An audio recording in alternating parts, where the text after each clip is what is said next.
நான் சட்டமன்ற உறுப்பினரும் அனைத்துலக எம்ஜிஆர் மன்றத்துடைய மாநில இணை செயலாளர் அண்ணன் மாணிக்கவாசனும், முன்னாள் சட்டமன்ற உறுப்பினரும் அம்மா பேரவையுடைய மாவட்ட செயலாளர் அண்ணன் தமிழரசன் அவர்களும், எம்ஜிஆர் மன்றத்தினுடைய மாநில இணை செயலாளர் அண்ணன் ராமகிருஷ்ணன் அவர்களும், அன்னபூர்ணா தங்கராஜ் என்று அன்போடு அழைக்கப்படுகிற எம்ஜிஆர் மன்றத்துடைய மாநில துணை செயலாளர் அன்னபூர்ணா தங்கராஜ் அவர்களும், மாவட்ட கழகத்துடைய பொருளாளர் வழக்கறிஞர் சகோதரர் அவர்களும், நம்முடைய அம்மா பேரவையுடைய மாவட்ட துணை செயலாளர் மாநில துணை செயலாளர் போஸ்டர் என்று அன்போடு அழைக்கப்படுகிற வெற்றி அவர்களும், இளைஞர்களுடைய மாநில துணை செயலாளர் அன்பு தம்பி சட்டமன்ற உறுப்பினர் போஸ் அவர்களுடைய தவப்புறவர் ஏகேபி அவர்களும், இன்னும் நம்முடைய நண்பர்கள் எல்லோரும் இங்கே பங்கேற்றிருக்கிறார்கள். தமிழகத்தில நடைபெற்றுக் கொண்டிருக்கிற அரசு மக்கள் விரோத அரசாக இருப்பதை இந்த நாடு நன்கறியும். இது பற்றி எல்லாம் எதுவும் பேசாமல் தினந்தோறும் பத்திரிகையாளர்கள் சந்திப்பு நடத்தி, பத்திரிகையாளர் சந்திப்பு மூலமாக இந்த நாட்டு மக்களுக்கு அவர் என்ன சொல்ல வருகிறார் என்பது நமக்கு மட்டுமல்ல, நாட்டு மக்களுக்கும் ஒன்றும் புரியவில்லை. 10 ஆண்டு காலம் அம்மா அவர்களால் தகுதி நீக்கம் செய்யப்பட்டு அடிப்படை உறுப்பினரிலிருந்து விலக்கி வைக்கப்பட்டு அம்மாவின் முகத்திலேயே முழிக்கக்கூடாது என்ற உத்தரவு பிறப்பிக்கப்பட்டு தமிழ்நாட்டுக்குள்ளேயே அவர் வர முடியாமல் புதுச்சேரி உள்ளிட்ட அவருடைய தோட்ட வீடுகளில் தங்கிக் கொண்டு காலத்தை 10 ஆண்டு காலம் அவர் கழித்துக் கொண்டிருக்கிறாரு. அந்த நடவடிக்கைக்கு என்ன காரணம்? அம்மா அவர்கள் எந்த நடவடிக்கை எடுத்தாலும் அதிலே 1000 அர்த்தங்கள் இருக்கு. அம்மா ஒருவர் தேர்ந்தெடுத்தால் அதிலே 1000 காரணங்கள் இருக்கு. அம்மா அவர்கள் ஒருத்தரை ஒதுக்கி வைக்கிறார் என்று சொன்னால் ஆண்டவனே அவரை ஒதுக்கி வைக்கக்கூடிய நிலைதான் தமிழகத்திலே நாம் பார்த்து வந்திருக்கோம். அப்படிப்பட்ட 10 ஆண்டு காலம் அடிப்படை உறுப்பினர் இருந்து அம்மா அவர்களால் நீக்கி வைக்கப்பட்ட டிடிவி தினகரன் அண்ணன் அவர்கள் இன்றைக்கு தொடர்ந்து அண்ணா திராவிட முன்னேற்ற கழகத்தை பற்றியும் தொண்டர்களை பற்றியும் அண்ணா திராவிட முன்னேற்ற கழகத்தை வழிநடத்தி கொண்டிருக்கின்ற வெற்றி பாதையிலே அழைத்து சென்று கொண்டிருக்கிற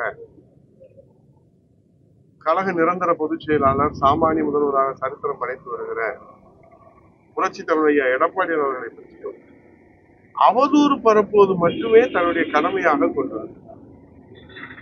உங்களுக்கு நான் ஒன்றை நினைவுபடுத்துகிறேன். அம்மா அவர்களுடைய மறைவுக்கு பிறகு அண்ணா திராவிட முன்னேற்ற கழகம் இங்க இருக்கக்கூடிய தொண்டர்களுடைய உழைப்பெல்லாம் என்ன ஆகுமோ, அண்ணா திராவிட முன்னேற்ற கழக தொண்டர்கள் எல்லாம் அகதிகளாகிவிட்டார்களோ, ஆதரவற்றவர்களாகிவிட்டார்களோ, தலைமை இல்லாத தொண்டர்களாகிவிட்டார்களோ, மாலுமி இல்லாத கப்பலாகி பயணிக்கின்றார்களோ என்ற ஒரு சூழ்நிலையிலே தான் 2 கோடி தொண்டர்களுடைய சுதந்திரத்தை உறுதி செய்து சுதந்திர காற்றை சுவாசிக்க செய்தவர் புரட்சி தமிழர் ஐயா எடப்பாடி அவர்கள். அது மட்டுமல்ல, இந்த திருக்கோயிலுக்கு முன்பாக, தெப்பக்குளம் மாரியம்மன் திருக்கோயிலுக்கு முன்பாக நாங்கள் எல்லோரும் சொல்லுகிறோம், அம்மாவுடைய மறைவுக்கு பிறகு இரட்டை இலை சின்னத்திலே நிற்க முடியுமா, மக்களை சந்திக்க முடியுமா, மக்களுக்கு சேவை செய்ய முடியுமா, மக்களுக்கு உழைக்க முடியுமா என்ற துன்பத்திலையும் துயரத்திலும் கண்ணீர் கடலிலும் தத்தளித்துக் கொண்டிருந்த அண்ணா திராவிட முன்னேற்ற கழக சாமானிய தொண்டர்களை எல்லாம் நாடாளுமன்ற உறுப்பினராக்கி, சட்டமன்ற உறுப்பினராக்கி, சேர்மன் ஆக்கி, உள்ளாட்சிகளை பதவி கொடுத்து, கூட்டுறவுகளை பதவி கொடுத்து, அம்மா அவர்களுடைய காலத்தை போலவே அண்ணா திராவிட முன்னேற்ற கழகத்திற்கு மிகப்பெரிய ஒரு நம்பிக்கையை மக்களிடத்திலே ஏற்படுத்தி இன்றைக்கும் பிரதான எதிர்கட்சியாக 75 சட்டமன்ற உறுப்பினர்கள் அனைத்து இந்திய அண்ணா திராவிட முன்னேற்ற கழக தலைமையிலான கூட்டணி அம்மா அவர்கள் மறைவுக்கு பிறகு அம்மாவுடைய திருநாமத்தை சொல்லி, புரட்சி தலைவருடைய திருநாமத்தை சொல்லி இரட்டை இலையை மக்களிடத்திலே இன்றைக்கு கொண்டு சென்று சத்தம் இல்லாமல் சாதித்து காட்டிய சாதனை நாயகர், நலத்திட்ட நாயகர், புரட்சி தமிழர் ஐயா எடப்பாடி. இன்றைக்கு திமுகவுக்கு மனோஜ் பாண்டியன் அண்ணன் அவர்கள் மிகப்பெரிய ஒரு வழக்கறிஞர், ஒரு சட்ட ஞானம் படைத்தவர். அவர் இன்றைக்கு திராவிட முன்னேற்ற கழகத்திற்கு சென்றதற்கு எடப்பாடியார் தான் காரணம் என்று வாய்க்கூசாமல் பொய் பேசுகிறார் அண்ணன் டிடிவி தினகரன். அம்மாவுடைய மறைவுக்கு பிறகு எங்களுடைய அரசியல் பயணத்திலே பல்வேறு நிலைப்பாடுகளிலே கருத்து வேறுபாடுகள் எல்லோருக்கும் இருந்திருக்கலாம். ஆனால் அதையெல்லாம் மறந்துதான் இங்கே சரவணன், மாணிக்கம், இங்கே தமிழரசன், உதயகுமார், இங்க இருக்கக்கூடிய திருப்பதி, இங்க இருக்கக்கூடிய அன்னபூர்ணா தங்கராஜ், ராமகிருஷ்ணன் எல்லோருமே ஒரே தீர்வு. அண்ணா திராவிட முன்னேற்ற கழகம், அம்மாவின் ஆட்சி, புரட்சித் தலைவரின் ஆட்சி மீண்டும் இந்த தமிழகத்திலே இரட்டையரின் ஆட்சி, மக்களாட்சி மலர வேண்டும் என்று சொன்னால் புரட்சி தமிழர் ஐயா எடப்பாடியார் தலைமையிலே அண்ணா திராவிட முன்னேற்ற கழகம் அவருடைய வழிகாட்டுதலோடு நடைபெற வேண்டும் என்பது ஏகோபித்த ஒருமனதாக 2 கோடி தொண்டர்களுடைய முடிவு. இப்ப நாங்கள் என்ன கேட்கிறோம்? டிடிவி தினகரன் அவர்களோடு இருந்த செந்தில் பாலாஜி, முன்னாள் அமைச்சர் பழனியப்பன், முன்னாள் அமைச்சர் வாத்தூர் நடராஜன், முன்னாள் சட்டமன்ற உறுப்பினர் தங்க தமிழ்ச்செல்வன், இங்கே மானாமதுரை சட்டமன்ற உறுப்பினர் மாரியப்பன் கனடி, அங்கே ராமநாதபுரத்தில் முன்னாள் மாவட்ட செயலாளராக அண்ணன் மரியாதைக்குரிய மண்டபம் முனியசாமி, இங்கே சிவகங்கையில முன்னாள் சட்டமன்ற உறுப்பினர் அண்ணன் உமாதேவன், இங்கே இருக்கக்கூடிய மகேந்திரன் அவர்கள் முன்னாள் சட்டமன்ற உறுப்பினர், இவர்கள் இதெல்லாம் ஏன் உங்களை விட்டு விலகி வந்து விட்டார்கள்? அதற்கு ஏதேனும் ஒரு நாள் நேரத்தை ஒதுக்கி அதை பற்றி சிந்தித்தது உண்டா? செந்தில் பாலாஜி, தங்க தமிழ்ச்செல்வன், பழனியப்பன் போன்றவர்கள் எல்லாம் திமுகவுக்கு நீங்க வழி அனுப்பி வைக்கிற போது நீங்கள் ஏன் கவலைப்படவில்லை? ஏன் அதை பற்றி சிந்திக்கவில்லை? உங்களை நம்பி 18 சட்டமன்ற உறுப்பினர்கள் கையெழுத்து போட்டு இன்றைக்கு அரசியல் ஆதரவற்றவர்களாக, அரசியல் அனாதைகளாக அடையாளம் இழந்து நிற்கிறார்களே, அதை பற்றி ஏதேனும் நீங்கள் சிந்தித்தது உண்டா? உங்களை நம்பியே வாழ்க்கை அர்ப்பணித்தார சென்னையிலே வெற்றிவேல் அவர்கள், இங்கே மேலூர் தொகுதியில அருமை அண்ணன் மேலூர் சாமி அவர்கள், 2 பேர்களும் இந்த மண்ணை விட்டு மறைந்து விட்டார்களே, அவர் தியாகத்தை பற்றி என்றைக்காவது நீங்கள் சிந்தித்தது உண்டா? அதற்காக நேரம் ஒதுக்கியது உண்டா? அது பற்றி தொண்டரிடத்தில் பேசியதாவது உண்டா? அவருடைய தியாகத்தை பற்றி நீங்கள் சொன்னது உண்டா? இன்றைக்கு வாடிய பயிரை கண்ட போதெல்லாம் வாடிய வள்ளலாரின் வாரிசை போல டிடிவி தினகரன் அவர்கள் மாண்புமிகு அம்மாவுடைய மறைவுக்கு பிறகு கட்சியையும் ஆட்சியையும் அபகரிக்க அவர் திட்டம் தீட்டினார். இதுதான் உண்மை. அவருடைய டிடிவி தினகரன் அவருடைய பருப்பு எடப்பாடி இடத்துல வேக, இதுதான் உண்மை. அதனால்தான் இன்றைக்கு இன்னும் ரொம்ப கொச்சியா சொல்ற ஆட்டைய போட பார்த்தாரு கட்சிய, அது முடியல அவரால். அந்த விரக்தியின் வெளிப்பாடாக, அந்த வேதனையின் வெளிப்பாடாக, அந்த இயலாமையின் வெளிப்பாடாக இன்றைக்கு வாய் புளித்ததோ மாங்காய் புளித்ததோ என்று வாய்க்கு வந்ததெல்லாம் பேசிக்கொண்டே இருக்கிறார்கள். ஆனால் சத்தம் இல்லாமல் சாதனை நாயகராக புரட்சி தமிழர் ஐயா எடப்பாடியார் அவர்கள் நம்முடைய மன்னாதி மன்னன் மக்கள் தலைவர் பொன்மன தலைவன் புரட்சி தலைவர் எம்ஜிஆர் வழியிலே, தமிழகுலசாமி இதய தெய்வம் புரட்சி தலைவி அம்மாவுடைய வழியிலே, அவர்களுடைய ஆதரவோடு, தொண்டர்களின் ஆதரவோடு, தமிழக மக்களுடைய ஆட்சியோடு கழகத்தை மீட்டெடுத்து 4½ ஆண்டு காலம் பொற்கால ஆட்சி தந்து ஒரு தொண்டர் நாடாள முடியுமா என்ற ஒரு புதிய இலக்கணத்தை படைத்து கொடுத்தார்கள். 7.5% சமூக நீதிக்கு எடுத்துக்காட்டு யார் கொண்டு வந்தார்? புரட்சி தமிழர் ஐயா எடப்பாடியார் அவர்கள். 11 மருத்துவக் கல்லூரிகள் யார் கொண்டு வந்தார்? எடப்பாடியார் அவர்கள்.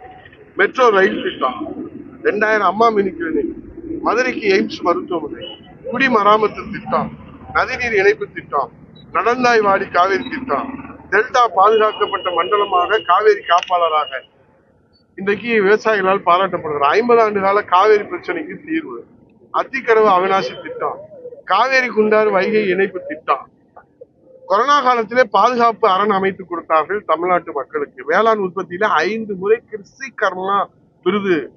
சொத்து வரி உயர்வு கிடையாது, மின்கட்டண உயர்வு கிடையாது, பால்விலை உயர்வு கிடையாது, எந்த விலை உயர்வும் இல்லாமல், விலைவாசி உயர்வு இல்லாமல் தமிழ்நாட்டு மக்களை காப்பாற்றினாங்க. 6 புதிய மாவட்டங்கள்.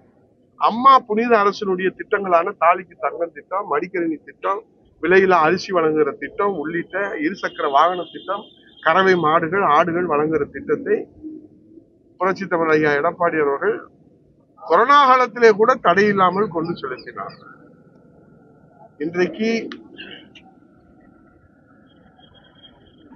இவையெல்லாம் மக்களிடத்தில் மிகப்பெரிய வரவேற்பு பெற்றிருக்கிற காரணத்தினால்தான் மக்களை காப்போம் தமிழகத்தை மீட்போம் என்று 176 தொகுதிகளிலே ஏறத்தாழ 1 லட்சம் கிலோமீட்டர்கள் அவருடைய சுற்றுப்பயணத்திலே இன்றைக்கு மக்களை சந்தித்து ஒரு மகத்தான சாதனை படைத்து மக்களிடத்தில் வரவேற்பு பெற்று.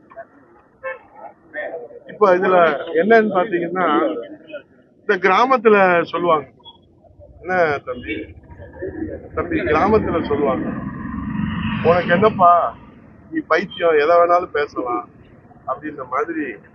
அம்மா அவர்கள் 10 ஆண்டு அவரை நடவடிக்கை எடுத்ததுனால மனநலம் பாதிக்கப்பட்டு விட்டாரோ என்கிற ஒரு கவலை அவருடைய தம்பிமார்களான எங்களுக்கு எல்லாம் ஏற்பட்டது. எப்படி ஒரு மனநலம் பாதிக்கப்பட்டவர் பேசுவாரோ, ஏன்னா அம்மா அவர்கள் அவரை 10 ஆண்டு காலம் தனிமைப்படுத்தி வைத்திருந்தார். தனிமை சிறை என்பது. ஆகவே அவரோடு உடன் பிறக்கவில்லையே என்ற கவலை எங்களுக்கு இருக்கிறது. அப்படிப்பட்ட தம்பிமார்களான நாங்கள் அவர் மனநலம் பாதிக்கப்பட்டு பொது வாழ்க்கையில இப்படி ஒரு நிலை அவருக்கு ஏற்பட்டு விட்டதோ என்கிற மிகப்பெரிய கவலை எங்களுக்கு எல்லோருக்கும் ஏற்பட்டது. இப்போது அவர் பேசுகிறார் கொடநாடு வழக்கு பற்றி.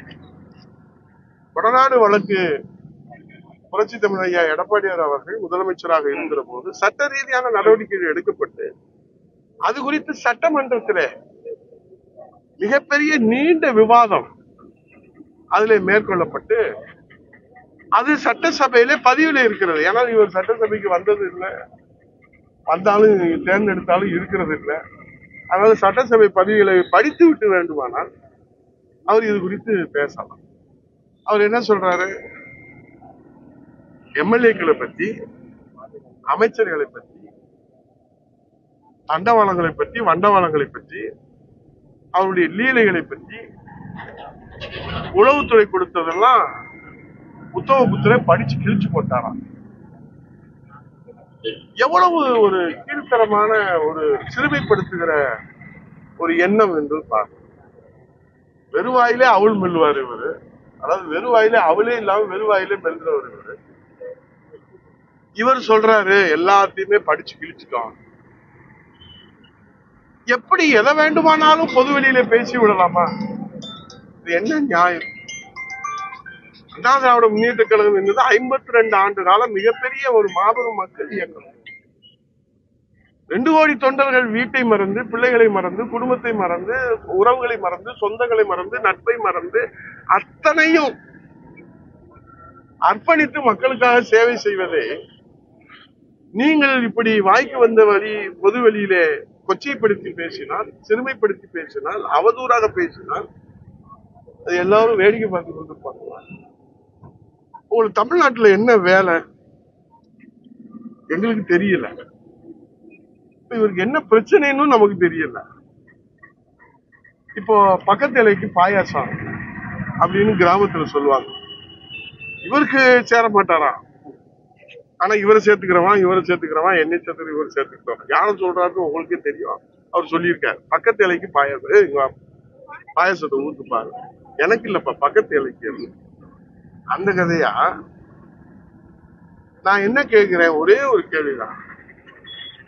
மனசாட்சி தொட்டு அவர் பதில் சொல்லட்டும். எங்க அண்ணன் மதிப்புக்கும் மரியாதைக்குரிய, போற்றுதற்குரிய, விரக்தியின் உச்சத்திலே இருக்கிற, வேதனையின் உச்சத்திலே இருக்கிற, இயலாமையின் உச்சத்திலே இருக்கிற, ஆற்றாமையின் உச்சத்திலே இருக்கிற, அம்மாவின் மறைவுக்கு பிறகு எல்லா சக்தியும் இழந்திருக்கிற டிடிவி தினகரன் அவர்கள் அமமுகவை தொடங்குகிற போது உங்களோடு எத்தனை பேர் தோள் கொடுத்து நின்றார்?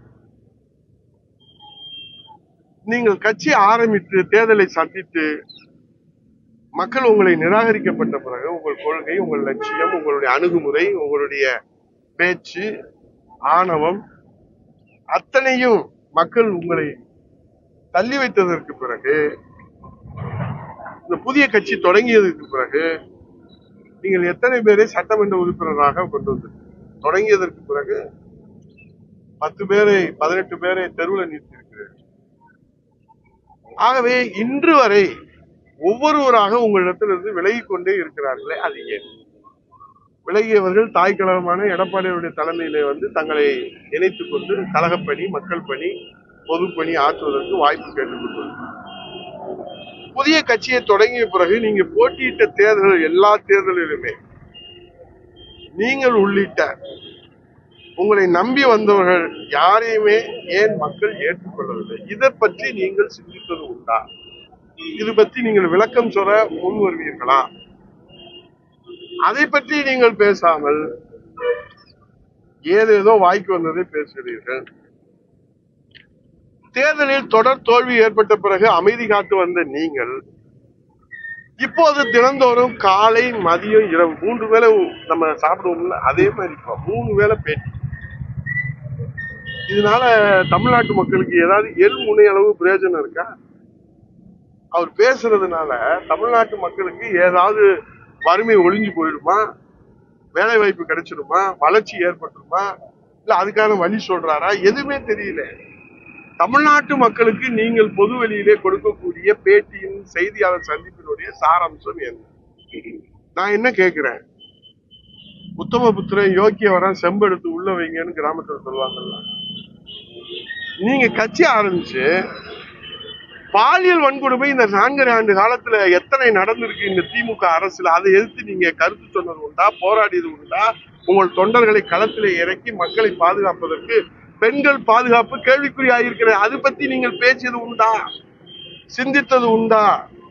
மின்சார கட்டணம் உயர்ந்திருக்கிறது, சொத்து வரி உயர்ந்திருக்கிறது, பால் விலை உயர்ந்திருக்கிறது, பஸ் கட்டணம் உயர்ந்திருக்கிறது, விலைவாசி உயர்ந்திருக்கிறது, அரிசி விலை உயர்ந்திருக்கிறது, பருப்பு விலை உயர்ந்திருக்கிறது. இதை பற்றி நீங்கள் உங்கள் கட்சி தொண்டர்களை சிந்திக்க சொன்னது உண்டா? அது குறித்து போராடியது உண்டா? மக்களை பாதுகாப்பதற்கு நீங்கள் களத்தில் இறங்கியது உண்டா? அது பற்றி பேசியதாவது உண்டா? அது பற்றி எல்லாம் சிந்திக்கவே. சட்ட ஒழுங்கு பத்தி, போதைப் பொருள் நடமாட்டத்தை பத்தி, எதை பத்தியுமே இது போராட்டம் நடத்தினாலும் பரவாயில்ல, மறைமுகமாக பாராட்டு பத்திரம் வேற வாசிக்கிறாரு ஸ்டாலின், சிறப்பா ஆட்சி பண்றாரு சொல்லிட்டு அவரே சொல்றாரு, இது நான் நீங்க வேற கண்ணோட்டத்தை பார்க்க கூடாது. நான் ஒன்றே சொல்லுகிறேன், புரட்சி தமிழர் ஐயா எடப்பாடியோட தலைமையிலே ராணுவ கட்டுப்பாடோடு, ஜனநாயக பாதையில, ராணுவ கட்டுப்பாடோடு ஜனநாயக பாதையில உழைப்பவரே உயர்ந்தவர் என்கிற தத்துவத்தில சாமானிய தொண்டர்கள் இப்ப நாங்கெல்லாம் இருக்கிறோம். அவரை நம்பித்தான் நாங்க எல்லாருமே இருக்கிறோம். அவர் மக்களை நம்பிதான் இருக்கிறார். எல்லாம் முன்னாள் சட்டமன்ற உறுப்பினர்கள். இவர் யாரு? மாவட்ட இன்னைக்கு அமைச்சராக இருக்காரு, மூர்த்தியை தோக்கடிச்சவர். நான் 3 முறை சட்டமன்ற உறுப்பினரா மக்களால் அண்ணா திராவிட முன்னேற்ற கழக தொண்டர்களுடைய உழைப்பால், அம்மாவின் ஆட்சியால், எடப்பாடி ஆட்சியால், தலைவர் ஆட்சியால் நானும் ஜெயிச்சிருக்கிறேன். இவர் சோழவந்தன் தொகுதியில சட்டமன்ற உறுப்பினர், ஒரு சாமானியர், ராமநாதபுரத்துல ஒரு சாமானிய குடும்பத்தில் பிறந்தவர். எஸ் சரவணன் ஒரு சாமானியர், இந்த தெற்கு தொகுதியில சட்டமன்ற உறுப்பினர். இங்க இருக்கக்கூடிய வெற்றி, இங்க இருக்கக்கூடிய அன்னபூர்ண தங்கராஜ் ராமநாதபுரத்தை சேர்ந்தவர் தான். இங்க இருக்கக்கூடிய ராமகிருஷ்ணன் இந்த பகுதியில தெரியாதவரே கிடையாது. இங்க இருக்கக்கூடிய திருப்பதி, இங்க இருக்கக்கூடிய ஏகேபி முன்னாள் சட்டமன்ற உறுப்பினர், 5 தடவை இடைத்தேர்தலில் வெற்றி பெற்றாரு, மாவட்ட செயலாளர் இருந்தாரு, அவருடைய பிள்ளை. எல்லாரும் ஏன் அவரை ஏத்துக்கிறாங்க? எடப்பாடி அவருடைய ராணுவ கட்டுப்பாடு, கடமை கண்ணியம் கட்டுப்பாடு என்று தந்தை பெரியார், பேரறிஞர் அண்ணா, புரட்சி தலைவர் எம்ஜிஆர், புரட்சி தலைவர் அம்மாவுடைய வழியில, பேரறிஞர் அண்ணா காட்டிய வழியில ராணுவ கட்டுப்பாடோடு உழைப்பவரே உயர்ந்தவர் என்கின்ற அடிப்படையில ஜனநாயக முறையில இன்றைக்கு அனைத்து இந்திய அண்ணா திராவிட முன்னேற்ற கழகத்தை வெற்றி பாதையில அழைத்து செல்வதை பொறுத்து கொள்ள முடியாத வைத்தறிச்சல் பிடித்தவர்கள் இன்றைக்கு விசுவாசம், துரோகம் என்றெல்லாம் அவர்கள் பேசி வருகிறார்கள். இந்த பைத்தியக்காரத்தனத்தை நாம் எப்படி பொறுத்துக் கொள்வது, எப்படி சகித்துக் கொள்வது, எப்படி கடந்து செல்வது என்று எங்களுக்கு தெரியும். காலையில எந்திரிச்சா இதே வேலை. கொசுக்கடி தாங்க முடியல. உங்களுக்கு என்னதான் வேணும் தெரியல, அதுவும் சொல்ல மாட்டாங்க. நான் அதை செஞ்சிருவேன், இதை செஞ்சிருவேன், எப்படி செஞ்சிருவேன், அப்படி செஞ்சிருவேன். எப்படிதான் நீங்க என்னதான் செஞ்சீங்க இது வரைக்கும்? மக்களுக்கு நீங்க என்னதான் செஞ்சீங்க? எடப்பாடியார் அவர்கள் இன்றைக்கு சீரோடும் சிறப்போடும் எழுச்சியோடும் ராணுவ கட்டுப்பாடோடும் ஜனநாயக பாதையில இருவரும் தெய்வங்களுடைய வழியில அண்ணா திராவிட முன்னேற்ற கழகத்தை எல்லோருடைய அன்பையும் பெற்று, நம்பிக்கையும் பெற்று, ஆதரவையும் பெற்று கிளைக்கழக செயலாளராக தன்னுடைய அரசியல் பொது வாழ்க்கையை தொடங்கி புரட்சித் தலைவர் எம்ஜிஆர், புரட்சித் தலைவர் அம்மா அவருடைய வழியில 50 ஆண்டு காலம் உழைத்து அவருக்கு ஒரு வாய்ப்பு வருகிறது. அந்த வாய்ப்பை தொண்டர்கள், கழக நிர்வாகிகள், ஆண்டவன் அருளால் இருவரும் தெய்வங்களுடைய ஆட்சியோடு அவரிடத்துல இன்றைக்கு கழகம் ஒப்படைக்கப்பட்டு அவரிடத்துல ஆட்சி ஒப்படைக்கப்பட்ட போது முனை அளவு, குண்டுமணி அளவு கூட குறை சொல்ல முடியாத ஒரு அரசை நடத்தி காட்டினார். அதனால்தான் இன்றைக்கு மீண்டும் எடப்பாடியார் முதலமைச்சராக வர வேண்டும் என்று ஒட்டுமொத்த தமிழகத்திலும் உரிமை குரல் எழுப்பிக் கொண்டிருக்கிறார். நீங்க சொன்னா நம்ப மாட்டீங்க. தெய்வ திருமகனார் பசுமன்னாருடைய அந்த நினைவிடத்துக்கு நாங்க போகிற போது கடந்த ஆண்டுகள் எல்லாம் விசமிகள் வந்து செயற்கையாக சில வேலைகளை எல்லாம் செய்வார்கள். இந்த ஆண்டு நீங்க பாத்தீங்கன்னா அவர் போறாரு, டிராபிக் வரிசையில நிக்கிறோம், காவல்துறை எந்த விதமான நடவடிக்கை, அந்த ஒழுங்கு நடவடிக்கை எடுக்கல, பாதுகாப்பு நடவடிக்கை. அப்ப நின்றுகிட்டு இருக்கோம், காத்துக்கிட்டு இருக்கோம். அப்ப ஒரு கிறிஸ்டியன் கல்லூரி இருக்கு, அங்க இருந்து வந்த அந்த சிஸ்டர்ஸ் மன ரீதியா அந்த கல்லூரி மாணவிகள் எடப்பாடியார் அண்ணா நீங்க தான் மீண்டும் முதலமைச்சராக வர வேண்டும் என்று அவர்கள் சொல்லுகிறார்கள் என்று சொன்னால் ஒரு பானை சோற்றுக்கு ஒரு சோறு பதம் என்பதை போல தமிழ்நாட்டினுடைய மக்களுடைய மனநிலையை அங்கே பசுமன் புண்ணிய பூமியிலே அன்பு சகோதரிகள், அந்த கல்லூரி மாணவிகள் வெளிப்படுத்தினாரே. ஆல் பாஸ் முதலமைச்சர் என்று எல்லோராலும் மாணவர்கள் அழைக்கப்படுகிறாரே, இளைஞரின் நம்பிக்கையா இருக்கிறாரே எடப்பாடியார் அவர்கள், அவர் இன்றைக்கு தன்னை அர்ப்பணித்து உழைத்துக் கொண்டிருக்கிறார்கள். ஆகவே உங்களுடைய இந்த இயலாமையினாலே, உங்களுடைய ஆற்றாமையினாலே, விரக்தியினாலே, பொறாமையின் வெளிப்பாடாக, விரக்தியின் வெளிப்பாடாக, தவறான துர்சிந்தனையின் வெளிப்பாடாக அவதூறுகளை அள்ளி தெளிப்பதை அரசியல் களத்திற்கு அவசியமற்றது. சவால் விடுங்க, களத்துல நிக்க வைங்க. உங்க சட்டமன்ற கட்சியில உங்களை நம்பி வந்தவங்க எல்லாம் களத்துல நிக்க வைங்க, மக்களின் நம்பிக்கை பெறுங்க, மக்களுக்கு சேவை செய்யுங்க. அத மக்கள் வரவேற்பாங்க, எல்லாரும் வரவேற்பாங்க. அதை விட்டுட்டு எப்ப பார்த்தாலும் நான் கிழிச்சிருவேன், நான் புதைச்சிருவேன், நான் அதை என்னதான் உங்களுக்கு வேணும்? ஒண்ணுமே தெரியலையா? காலையில எந்திரிச்சா ஒரு பேச்சு. உங்க கட்சி நடவடிக்கை என்ன? உங்களுடைய கட்சி நடவடிக்கை என்னன்னு எங்களுக்கும் தெரியல, உங்க தொண்டர்களுக்கும் தெரியல. ஆகவே இன்றைக்கு அரசியல் களத்திற்கு அவசியமற்ற வார்த்தைகளை அள்ளி தெளிப்பதிலே நீங்கள் நாகரிகத்தை கடைபிடித்து கடமையாற்றுவீர்கள் என்ற நம்பிக்கையிலே தான் இந்த பத்திரிகையாளர் சந்திப்பிலே நான் என்னுடைய கருத்தை சொல்லுகிறேன்.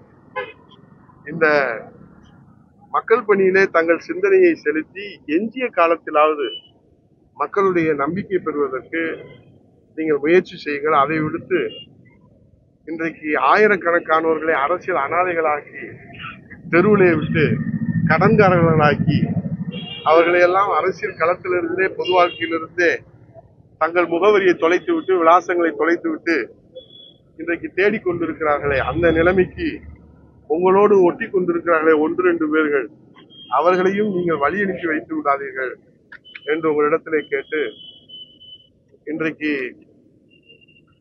அம்மாவால் ஒதுக்கி வைக்கப்பட்டால் ஆண்டவனால் ஒதுக்கி வைக்கப்பட்டது என்ற நிலைமையிலே அதிமுக 3வது இடத்திற்கு தள்ளப்படும் என்று நீங்கள் கருத்து கூறியிருக்கிறீர்கள்.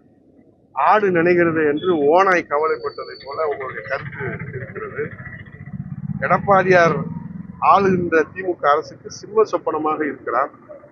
நீங்களே நான் சிம்ம சொப்பனமாக இருக்கிறேன் என்று தங்களுக்கு தாங்களே பட்டம் சூட்டிக் கொள்வது. இது எப்படி இருக்குன்னா, வடிவேல் சுந்தர்ஜி படத்துல ஒரு படம், அந்த படம் பேர் எனக்கு தெரியல, நானும் ரவுடி ஜெயிலுக்கு போறேன்னு வடிவேல் சொல்லுவார். அது மாதிரி இவரா சிம்ம சொப்பனமா இருக்காரா யாருக்கு தெரியல. அவர்கிட்ட தான் விளக்கம் கேட்கணும். ஆளுகிற திராவிட முன்னேற்ற கழக அரசுக்கு சட்டமன்றத்திலும் மக்கள் மன்றத்திலும் இன்றைக்கு சிம்ம சொப்பனமாக புரட்சி தமிழர் எடப்பாடியார் மக்களுடைய நம்பிக்கை பெற்று இருக்கின்றார். ஆகவே இவர் தனக்குத்தானே பட்டம் சூட்டிக் கொள்கிற அந்த 23ஆம் புலிகேசி அந்த நிலைக்கு பரிதாபமாக சென்று விட்டாரே என்கிற கவலையிலே தான் இந்த கருத்தை நான் சொல்லுகிறேன். ஆகவே அரசியலிலே ஒரு காலத்திலே அவர் செல்வாக்காக இருந்ததை நாங்கள் மறுக்கவில்லை, மறைக்கவில்லை, மறுத்து பேசவில்லை. ஆனால் அம்மாவினுடைய மறைவுக்கு பிறகு எப்படி மின்சாரம் இல்லாத மின் விளக்குக்கு மரியாதை இல்லையோ அதே போல அம்மா என்கிற சக்தி இல்லாத அவர்களுக்கு எதுவுமே புலப்படவில்லை. ஆகவே செல்வாக்கு இழந்து, முகவரி இழந்து, அடையாளத்தை இழந்து, ஆதரவை இழந்து, அரசியலிலே அடிப்படை பண்புகளை எல்லாம் இன்றைக்கு காட்டிலே பறக்க விட்டுவிட்டு அடாவடி அரசியலிலே வன்மத்தை வைத்துக் கொண்டு அரசியல் பயணம் மேற்கொள்ளுகிற மரியாதைக்குரிய அண்ணன் டிடிவி தினகரன் அவர்களுக்கு இந்த பாதையிலே உங்களுடைய அரசியல் பயணம் சென்றால் உங்கள் கட்சியிலே ஒரு கவுன்சிலர் கூட வர முடியாது என்பதை நான் சொல்லவில்லை, மக்கள் சொல்லுகிறார்கள். ஆகவே இந்த நேரத்தில் நீங்கள் கொடநாடு வழக்கை பற்றி நினைவுபடுத்துவதற்கு முன்பாக, ஓஎஸ்காரனில் இருந்த கடிதங்களை எல்லாம் பிரித்தெறிவதற்கு முன்பாக, நீங்கள் அம்மாவினுடைய இடத்தை பிடிப்பதற்கு முயற்சி செய்து அதற்கான பத்திரங்களில் எல்லாம் நீங்கள் பல தில்லுமுல்லுகளை செய்து அது அம்மாவுடைய கவனத்துக்கு சென்று வழக்கறிஞர்கள் மூலமாக அது எடுத்து வைக்கப்பட்டு அந்த பத்திரங்கள் எல்லாம் பத்திரமாக வைத்திருக்கிறீர்களா? பெறா வழக்கில் நீங்கள் எப்போது வேண்டுமானாலும் சிறை செல்ல நேரிடுமே, அதையெல்லாம் நீங்கள் மறந்துவிட்டு தமிழ்நாட்டு மக்கள் மறந்து விட்டார்கள் என்று நினைக்க வேண்டாம். அம்மா அவர்கள் மீது இத்தனை அரசியல் காழ்ப்புணர்ச்சியோடு திமுக பொய் வழக்கு தொடுத்தது, அதற்கெல்லாம் யார் காரணம்? முதலமைச்சராக இருக்கிற போதே சிறைக்கு சென்றார்களே அம்மா அவர்கள், அதற்கு யார் காரணம்? ஆண்டவனுக்கே வெளிச்சம். அந்த பாவம் ஒரு நாளும் சும்மா விடாது. அம்மா அவர்கள் இந்த தமிழ்நாட்டினுடைய முதலமைச்சராக 33 அமைச்சர்கள், மெஜாரிட்டி 160க்கு மேலே சட்டமன்ற உறுப்பினர்கள், 39 நாடாளுமன்ற உறுப்பினர்கள், ஆள் அம்பு சேனை அதிகாரம், இங்கே டிஜிபி அவர்கள், தலைமைச் செயலாளர் அவர்கள், இங்கே முப்படை வீரர்கள் சல்யூட் அடித்து தனி விமானத்திலே பெங்களூருக்கு அந்த நீதிமன்றத்திற்கு அழைத்து சென்று அந்த தெய்வ தலைவியை, சத்திய தலைவியை, உத்தம தலைவியை, தமிழகுல சாமியை, இந்த தமிழ்நாட்டு மக்களுக்காக தன் வாழ்வை அர்ப்பணித்த அந்த தியாக சுடரை அங்கே கொண்டு போய் நீங்கள் அந்த தேசிய கொடியை கழட்டி விட்டுவிட்டு அங்கே சிறைச்சாலையை அடைப்பதற்கு யார் காரணம்? அம்மாவா காரணம்? ஆண்டவனுக்கே வெளிச்சம். அம்மா அந்த பாவத்தை செய்தவர்கள் அந்த பாவத்தில் தப்ப முடியாது. நான் திருக்கோயிலுக்கு முன்பாக நான் சொல்லுவேன். அம்மா அவர்கள் மருத்துவமனையில வைத்து நீங்கள் உரிய சிகிச்சை கொடுத்தீர்களா என்று 1000 கேள்விகள் இருக்கிறது. அதற்கும் அந்த பாவத்திலிருந்தும் அந்த பாவத்தை செய்தவர்கள் அந்த பாவத்திலிருந்து கங்கையிலே போய் குளித்தாலும் அந்த பாவத்தை நீங்கள் துடைக்க முடியாது. ஆகவே இன்றைக்கு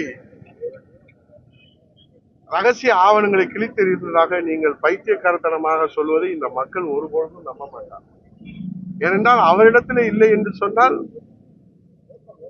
அவர்களை எல்லாம் சிறுமைப்படுத்துகிற ஒரு சிறுபுத்திக்காரராகத்தான் மரியாதைக்குரிய அண்ணன், வணக்கத்திற்குரிய அண்ணன் டிடிவி தினகரன் அவர்களுடைய சிந்தனை தரந்தாழ்ந்து போய்விட்டது. இது வேதனையின் உச்சம். கவலையில தான் நான் இந்த கருத்தை சொல்றேன். ஆகவே எத்தனை பொய் மூட்டைகளை பதவி வெறியோடு அதிகாரத்திற்காக எத்தனை பொய் மூட்டைகளை அவிழ்த்து விட்டாலும் அதிமுக தொண்டர்களை, கட்சியை நீங்கள் நிச்சயமாக சத்தியமாக சிறுமைப்படுத்தும் முயற்சி தோல்வியில் தான் முடியும் என்பதை இந்த நேரத்திலே தெரிவித்துக் கொண்டு, அம்மாவின் மறைவுக்கு பிறகு அகதிகளாக இருந்த அண்ணா திராவிட முன்னேற்ற கழக தொண்டர்களுக்கு அடைக்கலம் கொடுத்து இன்றைக்கு உழைப்பவரே உயர்ந்தவர் என்ற ஜனநாயக தத்துவத்திலே அண்ணா திராவிட முன்னேற்ற கழகத்தை வெற்றி பாதையில் அழைத்து சென்று மெகா கூட்டணி அமைத்து 2026 அம்மாவின் ஆட்சி, புரட்சித் தலைவர் ஆட்சி மலர்வதற்கு தன்னை அர்ப்பணித்து உழைத்துக் கொண்டிருக்கிறாரே ஒரு சாமானிய தொண்டர், அவருடைய கரத்தை வலுப்படுத்துவதுதான் இன்றைக்கு ஒவ்வொரு தொண்டர்களுடைய லட்சியமாக கொண்டு உழைத்துக் கொண்டிருக்கிறார்கள். ஆகவே அம்மாவின் மறைவுக்கு பிறகு கழக தொண்டர்கள் இன்றைக்கு சட்டமன்ற உறுப்பினராக இரட்டை இலையிலே வெற்றி பெற்று நான் உங்கள் மத்தியிலே பேசிக் கொண்டிருக்கிறேன் என்று சொன்னால், இருவரும் தெய்வங்களான புரட்சித் தலைவர் எம்ஜிஆர், புரட்சித் தலைவர் அம்மாவின் ஆட்சியோடு ஒரு சாமானிய தொண்டர் புரட்சித் தமிழர் ஐயா எடப்பாடியார் எங்களை சட்டமன்ற உறுப்பினராக்கி சட்டமன்றத்தில் இன்றைக்கு மக்கள் பிரச்சனைகளை பேசி மக்களுடைய பிரச்சனைகளுக்கு தீர்வு காணுகிற அந்த ஆற்றல், அந்த வல்லமை அம்மாவின் தொண்டர்களுக்கு, எம்ஜிஆரின் தொண்டர்களுக்கு, அண்ணா திராவிட முன்னேற்ற கழக தொண்டர்களுக்கு, இரட்டை இலை தொண்டர்களுக்கு பெற்றுக் கொடுத்த தொண்டனுக்கு தொண்டனாக இருக்கிற விசுவாச தொண்டன் புரட்சி தமிழர் ஐயா எடப்பாடியார் என்பதை சொல்லி, இந்த 75 பேர் இன்றைக்கு சட்டமன்றத்திலே பிரதான எதிர்கட்சியாக அம்மாவின் மறைவுக்கு பிறகு அம்மாவின் திருநாமத்தை, புரட்சி தலைவருடைய திருநாமத்தை சொல்லி இரட்டை இலையிலே வெற்றி பெற்று மக்கள் பணி ஆற்றுகிறோம் என்று சொன்னால் அதற்கு ஒரே காரணம் புரட்சி தமிழர் ஐயா எடப்பாடியார் என்பதை சொல்லி, இவருடைய தரந்தாழ்ந்த இந்த விமர்சனங்கள் இது தொடருமானால் அதே தரந்தாழ்ந்த நிலைக்கு நாங்கள் செல்வதற்கும் தயங்க மாட்டோம் என்பதை இந்த நேரத்திலே தெரிவித்துக் கொண்டு, அதை கண்ணியத்தோடு பேசுங்கள், கடமையோடு கடமையாற்றுங்கள், கட்டுப்பாடோடு நடந்து கொள்ளுங்கள். உங்களுக்கு எஞ்சி இருக்கிற காலமாவது இந்த மக்களுடைய நம்பிக்கையை நீங்கள் பெறுவதற்கு வாய்ப்புகள் இருக்கலாம். முயற்சி செய்து பாருங்கள், அதில் ஒன்றும் மாற்று கருத்தில்லை. அதை விடுத்துவிட்டு நீங்கள் தரந்தாழ்ந்த அரசியலை கையில எடுப்பீர்களானால் அதற்கு எந்த நேரத்திலும் எப்பொழுதும் பதிலடி கொடுப்பதற்கு அம்மாவின் தொண்டர்களான நாங்கள், அம்மாவிடத்திலே பயிற்சி பெற்ற நாங்கள், இன்றைக்கு உயிரையும் துச்சமென மதித்து கழகப்பணி ஆற்றிக் கொண்டிருக்கிற நாங்கள் எந்த நிலைக்கும் தயார் என்பதை இந்த நேரத்தில் தொண்டர்களுடைய கருத்தாக நான் தெரிவித்தேன். அதிமுக எம்எல்ஏக்கள்லாம் இப்போ திமுகவுக்கு போயிட்டாங்களே, இது அதிமுகவுக்கு சரிவு இல்லையா? ஏங்க இப்ப யார் போயிருக்கா? யார் போயிருக்கா? இப்போ அதிமுக எம்எல்ஏ தானே சார். அவர் யாருக்கு போயிருக்கா? யார்கிட்ட இருந்து போயிருக்காரு? அதிமுக எம்எல்ஏ தான் பிரதர். யார்கிட்ட இருந்து போனாரு? ஏற்கனவே அவர் மீது ஒழுங்கு நடவடிக்கை எடுக்கப்பட்டிருக்கிறாங்க. அவர் ரெட்டலையில இருந்து ஜெயிச்சாரு, மரியாதைக்குரிய அண்ணன் மனோஜ் பாண்டியன் ரெட்டலையில் ஜெயிச்சாரு. ஆனா அவர் மீது ஒழுங்கு நடவடிக்கை எடுக்கப்பட்டு அவர் தனி அணியாக செயல்பட்டார். அதே அணியிலிருந்து செல்றாங்க. இப்ப என்னன்னா வெற்றி, அதிமுக பிளவுபட்டிருப்பதாக மக்களிடத்திலே ஒரு தோற்றத்தை ஏற்படுத்த வேண்டும். இதுதான் திமுகவுடைய அஜெண்டா. அந்த திமுகவுடைய அஜெண்டாவுக்கு உடன்படுறவருடைய நடவடிக்கை தான் இந்த அறிவிப்புகள் எல்லாம். இப்ப தேர்தல் வருது, ஓபிஎஸ், டிடிவி தினகரன் நெருக்கடிகள் அதிகமா தெரியலையா சார்? இந்த அரசியல் களத்துல சவால்களை சந்தித்துதான் ஆகணும். புரட்சி தமிழர் எடப்பாடியார் அவர்களை பொறுத்தளவு 50 ஆண்டு கால பொது வாழ்க்கையில எத்தனையோ சவால்களை தாண்டி தான் வந்திருக்காங்க. அம்மா சந்திக்காத சவால்கள் அல்ல, புரட்சி தலைவர் எம்ஜிஆர் சந்திக்காத சவால்கள் அல்ல. இருவரும் தெய்வங்களுடைய மறுவடிவமாக இருக்கிற புரட்சி தமிழர் ஐயா எடப்பாடியார் அவர்கள் எத்தனை சவால்களையும் சந்திப்பார், சாதனை படைப்பார், தமிழ்நாட்டு மக்களை காப்பார், இரட்டை இலையை மீண்டும் மலரச் செய்வார், மக்களாட்சியை மீண்டும் தமிழகத்திலே மலரச் செய்வார். இப்போ திமுக இடையே தான் போட்டி ஸ்ட்ராங்கா விஜய் பேசினாரு. இல்ல, அதாவது ஒரு கட்சி ஆரம்பிக்கிறாங்க, ஒரு கம்பெனியா ஆரம்பிக்கிறாங்களோ, கட்சி ஆரம்பிக்கிறாங்களோ, அவருடைய இலக்கு வானளவு தான் இருக்கும், விண்ணளவு இலக்கு வைப்பாங்க. நான் கட்சி ஆரம்பிச்சிருக்கிறேன், நான் கவுன்சிலர் தான் ஆவேன், முதலமைச்சர் ஆக மாட்டேன்னு யாராவது ஒப்புதல் வாக்குமூலம் கொடுப்பாங்களா? அதனால அவருடைய தொண்டர்களுக்கு நம்பிக்கை ஏற்படுத்துவதற்காக, தொண்டர்களுக்கு உற்சாகம் ஏற்படுத்துவதற்காக, தொண்டர்களுக்கு எதிர்காலம் இருக்கு என்பதை உறுதிப்படுத்துவதற்காக நம்ம தான் போட்டி சொல்றோம். இப்ப நீங்க அன்புமணி ராமதாஸ் அண்ணன்ட்ட போய் நீங்க கேளுங்க, உங்களுக்கு யார் போட்டி அப்படின்னா திமுக தான் போட்டின்னு சொல்றாங்க. நீங்க தேமுதிக போய் மதிப்புக்கு மரியாதைக்குரிய அந்நியார் கேப்டன் அவர்கள் விட்டு சென்ற அந்த கழகத்தை இந்த கண்ணை இமை காப்பது போல் கட்டி காத்து தொண்டர்களை வழிநடத்தி கொண்டிருக்கிறாரே, மதுரைக்கு பெருமை சேர்த்து அந்நியார் அவர் இடத்துல போய் கேளுங்க. அவங்க என்ன சொல்லுவாங்க? திமுக தான் எங்களுக்கு போட்டின்னு சொல்லுவாங்க. நாங்க என்ன சொல்றோம்? இப்படி திமுக போட்டின்னு சொல்ற கட்சிகள் எல்லாம் ஒண்ணு சேர்ந்தா திமுகவை வீழ்த்த முடியும். அது காலம் இன்னும் இருக்குல்ல. ஜனவரி மாசம் தை பிறந்தா வழி பிறக்கும். நிச்சயமாக நல்லதே சிந்திப்போம், நல்லதே நடக்கும். நமக்கு என்ன, திமுக வீழ்த்தப்படணும், மன்னராட்சிக்கு முடிவுரை எழுதணும், மக்களாட்சி மலரணும். அதுக்கு எல்லாரும் ஒண்ணு சேரணும். இது ஒரு காமன் அஜெண்டா. திமுகவுடைய அஜெண்டா எதிரிகளை பூரா பிரித்தாளும் சூழ்ச்சிகளை செய்யணும், அவர்களை சிறுமைப்படுத்தணும், அதற்கு நம்ம உள்ளூருக்கு இருக்கிற புல்லுரிவுகளையே விலைக்கு வாங்கணும், அவர்களை ஆதரவு நிலைக்கு கொண்டு வரணும். இப்படி பல சூழ்ச்சிகள் அரசியல் சதுரங்கத்துல சூழ்ச்சிகள், சூதுகள், துரோகங்கள் எல்லாமே இருக்கும். அதெல்லாம் தாண்டி தான் ஒரு இயக்கம் வளரும். ஒரு இயக்கத்தை காப்பாற்றக்கூடிய தலைவர்கள் வழி நடத்துவாங்க. சட்டமன்றத்துல நீங்க ஸ்பெஷலாவே பேசுறீங்க, ஆனா அவங்க பொதுக்குழுல ஒரு நன்றி கூட சொல்லலையே அதிமுக. அதாவது நல்லது எங்க இருக்கோ அங்க ஆதரிக்கிறது அதிமுக. நீங்க நன்றி சொல்லலைன்னா, குமார் நன்றி சொல்லலைன்னா அதுக்கு நான் பொறுப்பு இல்லை. ஆனா குமாருக்கு நல்லது நடக்கணும்னு நினைக்கிற நல்ல எண்ணம் படைத்தவர்கள் அதிமுக. எல்லாருக்கும் நல்லது நடக்கணும், தமிழ்நாட்டு மக்களுக்கு பாதுகாப்பு இருக்கணும், அதுல நம்ம கேட்கிறோம். குமார், நீங்க அதுக்கு இப்படி ஒரு கேள்வி கேட்க கூடாது. நம்ம நல்லது நடக்கணும், உண்மையை சொல்றோம். சட்டமன்றத்துல உண்மையை பேசணும். சட்டமன்றம் அதுக்காக தான் மக்கள் நம்மளை தேர்ந்தெடுத்து அனுப்பிச்சிருக்கிறாங்க. அந்த இடத்துல புரட்சி தமிழக எடப்பாடியார் அவருடைய அந்த ஸ்டாண்டுன்றது எல்லாராலையும் வரவேற்கப்பட்டது. மனதார நிச்சயமாக வரவேற்பிருப்பார்கள் என்கிற நிலை எல்லாரும் சிஎம் கேண்டிடேட் சொல்ற ஒருத்தர் எப்படி திரும்ப கொடுத்து நீங்க எடப்பாடி எப்படி எப்ப யார் கட்சி ஆரம்பிச்சாலும் அவங்க முதல்ல நம்ம ஆட்சி அமைக்கணும். இப்ப காங்கிரஸ் ஆட்சி இழந்து எத்தனை வருடங்கள் ஆயிடுச்சு, ஆனாலும் இன்னும் அவங்க நம்பிக்கையோட பயணிக்கிறாங்க. நம்ம கர்ம வீரர், பெருந்தலைவர், கல்வி கண் திறந்த ஒரு சாமானியர் காமராஜர் அவருடைய ஆட்சியை மலர செய்யணும் அப்படின்னு அவங்க விரும்புறாங்க. இது தவறு நீங்க சொல்ல முடியுமா? சொல்ல முடியாது. அவங்க உரிமை. அவங்க கட்சி ஆரம்பிச்சிருக்காங்க, அவங்களுடைய உரிமை. அவங்க நல்லா சொல்லணும், இன்னும் அழுத்தமா சொல்லணும். ஸ்டாலின் முதலமைச்சர் இல்ல, ஸ்டாலின் முதலமைச்சரா இருக்க கூடாதுன்னு நாங்க சொல்றோம். அவரையும் முதலமைச்சர் வெற்றி இப்படி ஒரு கேள்வி கேட்க அவங்க 172 தொகுதிக்கு 76 தொகுதிக்கு எடப்பாடியார் அவர்கள் எழுச்சி பயணம் போனாங்கல்ல. எழுச்சி பயணம் போனாங்க. நீங்க பாத்தீங்கன்னா இப்ப மதுரையை எடுத்துக்கோங்க, 10 தொகுதி. நீங்க மத்த தொகுதியெல்லாம் விட்டுருங்க.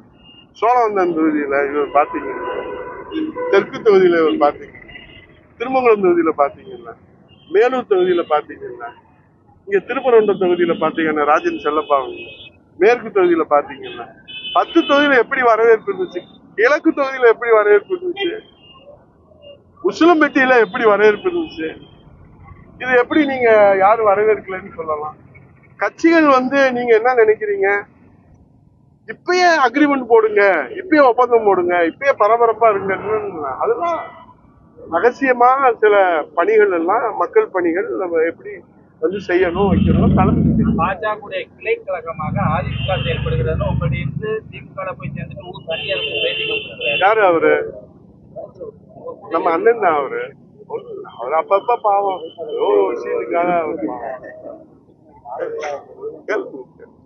ஒரு சட்டமன்றத்து தொகுதியை உறுதி செய்து கொள்வாங்க. இப்ப டிடி தினகரன் இருக்கார் பாருங்க, நான் ஒரு சவால் விடுறேன்.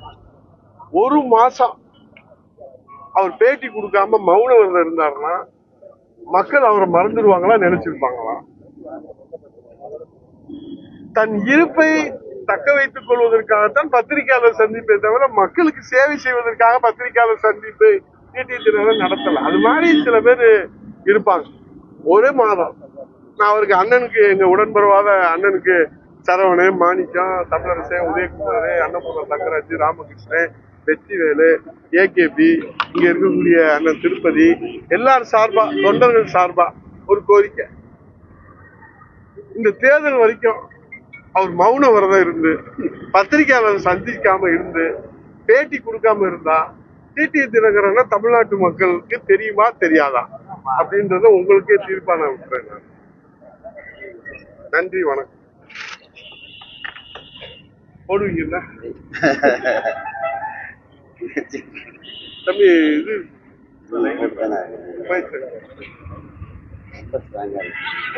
அருமையான அப்போ முதல்வர் எடப்பாடியார், துணை முதல்வர் விஜய் அப்படி எடுத்துக்கலாமா சார்? அதான் முடிஞ்சு போனது திரும்ப நான் என்ன சொல்றேன்னா, என்ன உடன்பாடுன்னு உங்ககிட்ட சொல்லாம எப்படி பத்திரிகையாளர்கிட்ட சொல்லாம தலைவர்கள் எப்படி பேசுவாங்க? நிச்சயமாக தை பிறந்தால் வழி பிறக்கும். தை மாசம் வரைக்கும் பொறுமையா இருங்க.